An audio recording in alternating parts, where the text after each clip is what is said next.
که تاسو واتس اپ استعمالوئ د واتس اپ درته نن څلور داسې طریقې ښیم چې بس تاسو ډېر په کار راځي، تاسو به ډېر کار آسان کړي، ډېره فایده به درته درکړي. هغه کمې طریقې دي په نمبر درته ټولې ښیم، خو دا ویډیو لازمي د خپل ملګرو سره شیر کړئ او دا پیج فالو کړئ. نو زه خپل موبایل سکرین طرف ته او دا طریقې درته ښیم چې دا کمې دي. تاسو ته سایډ ته زما د موبایل سکرین ښکاري، زه چې څه په خپل موبایل کې کوم تاسو ته به دلته ښکاري، دې ته ګورئ. اول نمبر طریقه په واتس اپ کې موږ خپل لوکیشن چاته څنګه لیږلی شو. اکثر زموږ خواته څوک میلمه راځي، زموږ ځګی ورته نه معلوم، نو زموږ ځګي ته هغه ډېر په ګرانه راځي. تاسو ورته خپل لوکیشن په واتس اپ کې لیږئ، هغه به ستاسو ځګي ته په خپله راځي ښه په اسانه باندې. څنګه لیږلی شو؟ دې دپاره تاسو خپل واتس اپ کولاو کړئ. واتس اپ هم کولاو کړو. چاته چې تاسو لوکیشن لیږل غواړئ د هغه سیټ ته ورشئ، بیا تاسو لاندې دلته د کلیپ د آیکن ښکاري په دې باندې کلیک کړئ. په دې چې کله کلیک کړئ دلته لیکلی دی لوکیشن.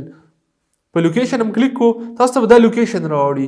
خو که تاسو خپل لوکیشن نه آن کړئ، پهله خپل لوکیشن آن کړئ. تاسو دا سیټینګ راښکته کړئ، دلته لیکلی لوکیشن، دلته تاسو خپل لوکیشن آن کړئ. لوکیشن هم آن کو، دې نه پس به تاسو کله په دې لوکیشن باندې کلیک کړئ، بیا تاسو دلته ښکاري سینډ یور کرنټ لوکیشن، په دې باندې کلیک کړئ.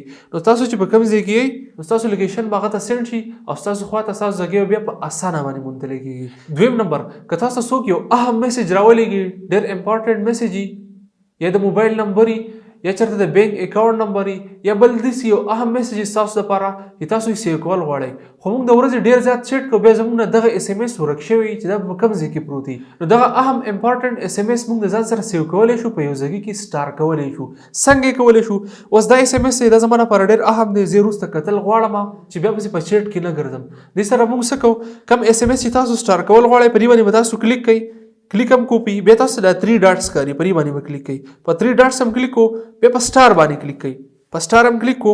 اوس دا اس ام اس په کوم ځای پروت وي؟ تاسو ته سبا له ضرورت رالی، بل ټایم تاسو ته ضرورت رالی، دا اس ام اس په اوس کوم ځای پروت وي؟ تاسو بر دا 3 ډاټس ښکاري په دې باندې کلیک کړئ، کلیک هم کوپی، بیا تاسو دلته ښکاري سټار میسیجز باندې به کلیک کړئ، نو ستاسو اس ام اس په دلته کې سټار شوی، نو ستاسو اس ام اس په دلته کې پروت وي او کتی شي. دریم نمبر که تاسو چېرته په واتس اپ کې ډېر زیات چیټ کوئ او ستاسو د لیکل تاسو ته ورکوټي په لوستو کې درته ګرانې نه شئ لوستی، نو څنګه موږ دا لیکل کوم چې موږ دا چیټ کوو د دې دا لیکل موږ غټولی شو، لارج کولی شو. دې لپاره به څه کوئ؟ دې لپاره به تاسو لاړ شئ واتس اپ ته. په واتس اپ کې تاسو پر 3 ډاټس باندې کلیک کړئ. پر 3 ډاټس چې کله کلیک کړئ دلته لیکلی دی سیټینګ، په سیټینګ باندې به کلیک کړئ. په سیټینګ هم کلیک کو، د سیټینګ نه کلیک کول نه پس تاسو لاندې سکرول کړئ، دلته لیکلی چیټس، په چیټس باندې به کلیک کړئ.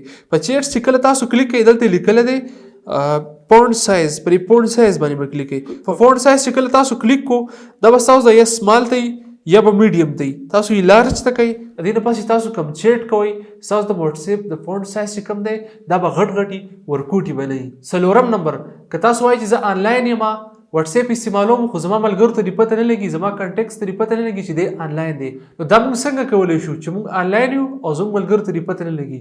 د دې لپاره واتس اپ کولاو کړئ. واتس اپ هم کولاو کو، بره تاسو 3 ډاټس ښکاري په دې باندې کلیک کړئ، بیا په سیټینګ باندې کلیک کړئ. په سیټینګ هم کلیک کو، بیا تاسو ته ښکاري پرایویسي، په پرایویسي باندې به کلیک کړئ. په پرایویسي هم کلیک کو، دلته لیکلی لاست سین اینډ آنلاین، په فرست نمبر په اول نمبر کوم دا آپشن دی لاست سین اینډ آنلاین، په دې باندې کلیک کړئ.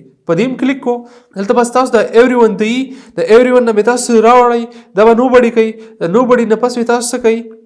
سیم ایز لاست سین، په دې باندې به کلیک کوئ. کله چې دا سیټینګ تاسو وکړئ نو دې نه پس که تاسو په واتس اپ استعمالوئ آنلاین یې، ستاسو ملګرو ته پته نه لګي چې دا لا آنلاین دی. دغه شان انفارمیټیو ویډیو زه روزانه اپلوډ کوم، نو زما دا پیج خامخا فالو کړئ.